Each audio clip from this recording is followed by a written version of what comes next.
ورحمة الله وبركاته. اللهم صل وسلم وبارك على سيدنا محمد. ازيكم عاملين ايه؟ النهارده بقى هنعمل مع بعض الفطيرة الشرقية الخطيرة، وهتطلع معاكي العجينة حلوة جدا. اول حاجة كده محضرة معايا كيلو ونص من الدقيق، حطيت عليه كده المية دافية فلترة ايدك كده مستحملاها. حطيت على المية المفلترة دي ملح، معلقة صغيرة من الملح، معلقة صغيرة من السكر، ودوبتهم عشان ما يبقاش السكر والملح مخرز في العجينة. تمام. دلوقتي بقى بعجن كده العجينة زي ما انتم شايفين.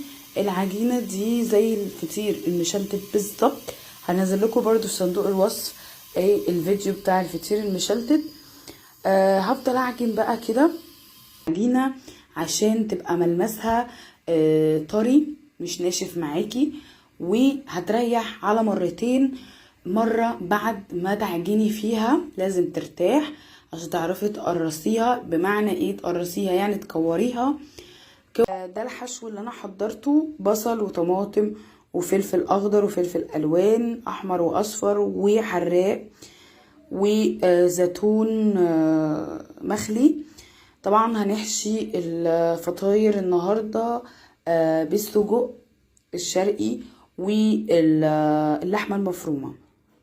تمام. طبعا حابه تحشي اي حاجه انت عايزاها، دي بتاعتك انت. ما قلت لكم دي بتاعتك انت. طبعا الحشو زي ما انت عايزه. انا معايا السجق البلدي، عملناه قبل كده مع بعض، السجق البلدي الخطير. بصوا انا دلوقتي جبت الصينيه بتاعتي، قطعت فيها حلقات من السجق بالطريقه معايا ريحت. بصوا هكورها دلوقتي واعملها يعني كور صغيره كده على حجم الفطيره بتاعتي او حجم الراق اللي انا هعمله وهفرده. تمام. هكور دي براحتك. تمام. هقلب كده وهحط حطيت طماطم. انا شلت منها البذر اللي هي ليه؟ عشان طبعا احنا مش عايزين البذر بتاع الطماطم يتحط في العجينه فيبوش العجينه. العجينه جميله جدا معايا وما خدتش وقت بالظبط، يعني في خلال ساعه هتكوني عجنه ومريحاها، وكمان هتكوني مقرصاها برضو، فمش هتاخد وقت منك خالص. فتحاها كده اهي، افردهم على بعض كده بالطريقه دي كده اهو. افردهم بقى كده مع بعض. جبن موتزاريلا ورومي اوزع كده عشان ما تتكلكعش في النص الحشو بس.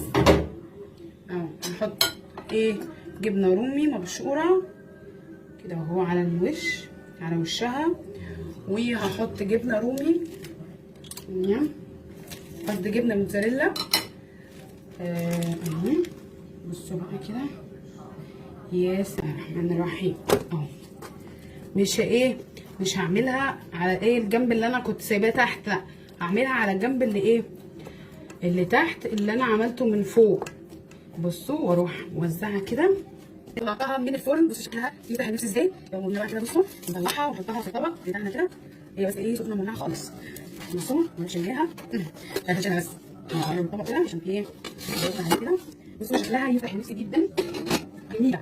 وكمان بقى الجبن عليها والحشو يجنن. بصوا بقى نحطها كده، طب فيها بقى كده بالمخرطه اسلك. انا عشان طبعا بحطها يا بصوا خليها بس كده. شايفين؟ بصوا يا لهوي على ريحه الجبنه والحاجه تجنن. بصوا شكلها من جوه عامل ازاي.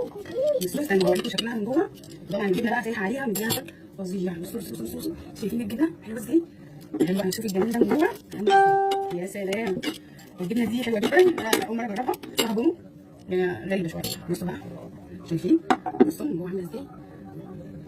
شايفين من جوه تحفه طعمها فظيع. قولوا لي بقى كده كده في الكومنتات.